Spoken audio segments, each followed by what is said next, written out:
Hello, thank you for choosing KingofBounce.com. In this demonstration, we're going to show you how to use and possibly troubleshoot your cotton candy machine. In this particular video, this is a Floss cotton candy machine. Our machines come in different shapes and sizes and colors, so this may not be the exact machine, but they're all very similar. And this video should help guide you. In this particular video, we have a tablecloth, and an extension cord. Those aren't included in your rental. What you see in your rental, your cotton candy machine, your base, your sugar, and your wands are included in your rental. The typical rental includes 25 servings on our website. You can pay an additional fee for additional servings. We also rent out cotton candy lids for indoor use. They do not come with your typical rental. If you need a lid, send in a request or rent it, reserve it when you're doing your booking online. Okay. Our machines are wiped and sanitized prior to use, but they are stored inside a warehouse and they are transported in trucks in which they can become dirty. The manufacturer recommends the ribbon here be burned out prior to your rental. So if it looks similar to this, then that's okay. If you want to burn that material out, just burn it out in your first serving. Sometimes it comes out, sometimes it doesn't. The bases are also washed, but they are used. This is rental equipment, so we'll have scratches, dents, and dust on it. So we do recommend that you wipe it off with soap and water prior to your use. So when you're renting one of our cotton candy machines, this is typically how it comes in transport. These transportation bolts are in this up position. And the reason for that is so this head doesn't jostle and break the internal parts in the cotton candy machine. If you're picking up the machine from our warehouse, basically what you do is you lower these bolts all the way down to the bottom. And what that does, and it allows the base, which goes onto the cotton candy machine, to sit flat in place, like so. If those rods are up, the base will be tilted or at a level.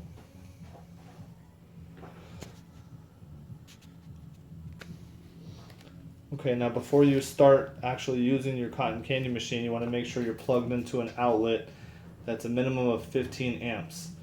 Typical cotton candy machine pulls anywhere from 8 to 10 amps. So if you do have other items on that particular circuit, you may want to not use those at that current time, or move the cotton candy machine to a better location. Cotton candy machines being run on generators will also have issues if you're overloading the generator and the machine's trying to make cotton candy. It will come out syrupy or it will come out burnt. So you want to use your judgment if you're having that issue. So this is typically what a circuit breaker looks like. If it's tripped, typically you'll see an orange marker there, which means it's blown, you're not getting power. You may have to turn it one direction completely off like that, and then turn it completely back on in order to get it to work properly. Now this is your typical household GFI, which is normally in the wet areas, bathrooms, kitchens, outside, exterior. So if you have an outlet that does blow or an outlet that is not working, you want to look for these. There's usually at least half a dozen in most homes, and they do run multiple outlets. So typically there'll be a light that comes on that's telling you, a green light that's telling you that you have no power. So you can use the test or the reset button and reset those circuits. It should help you get through your current issue. Please note we also have an electrical troubleshooting video in this video segment on our website, which will help you troubleshoot if there is an electrical issue. Okay, next we're going to start making cotton candy with the supplies provided.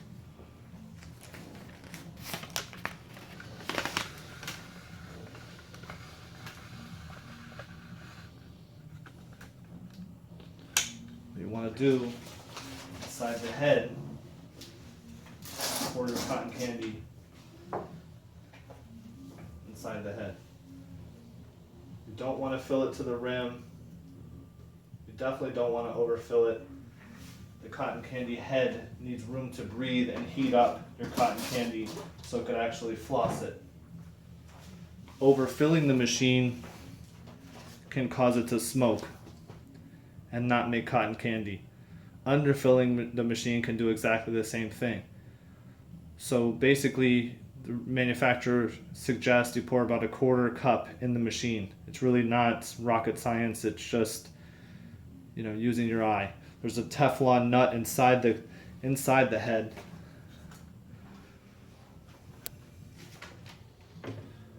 Basically, you want to fill it so that's pretty much covered.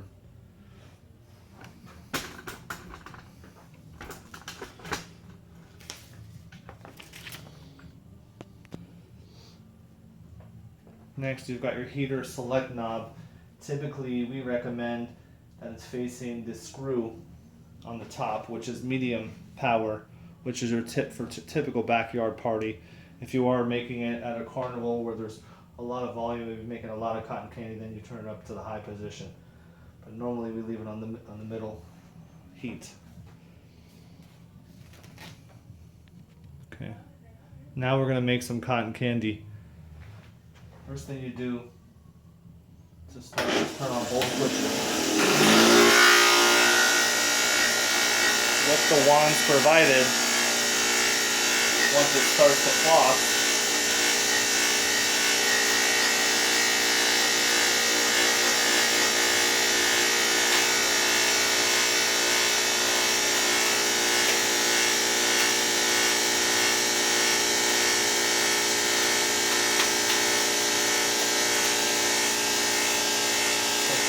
takes about a minute or so to heat up.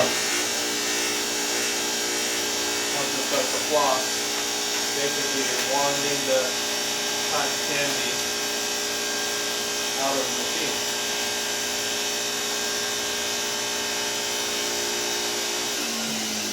That's how you end up with cotton candy.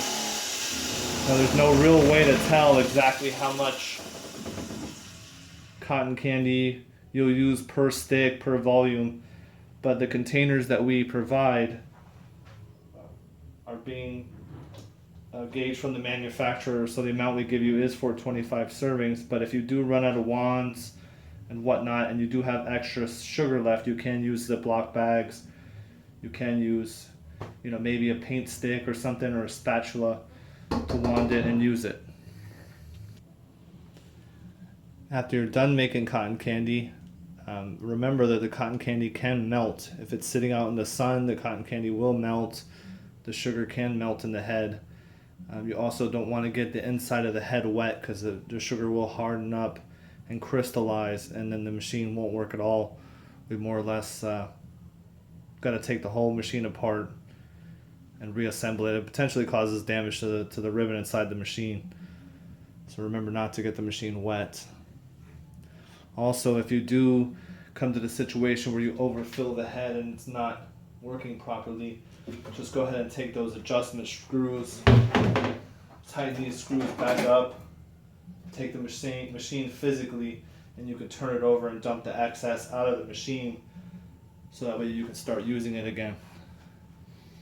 We ask that you please, when you're done with your rental, just either knock this out, knock the excess debris, or if you can, we'd like you to wash it out for us somewhat, so we're not getting ants running around everywhere. Just another note, this is being used indoors now, so like we said, you can rent a topper for it as well. We also recommend you wear rubber gloves, because it will shoot sugar and it will floss, all over the place. It does make a mess, but when it's done, it's really, really tasty. We do not provide any type of utensils or rubber gloves or any of that with your rental. I have a troubleshooting sheet here. What you can do is, go ahead and pause this video if needs be. And this goes over exactly what I've pretty much already said. Low production, excess smoke, excessive vibrations in the machine. But this concludes the cotton candy machine demonstration troubleshooter.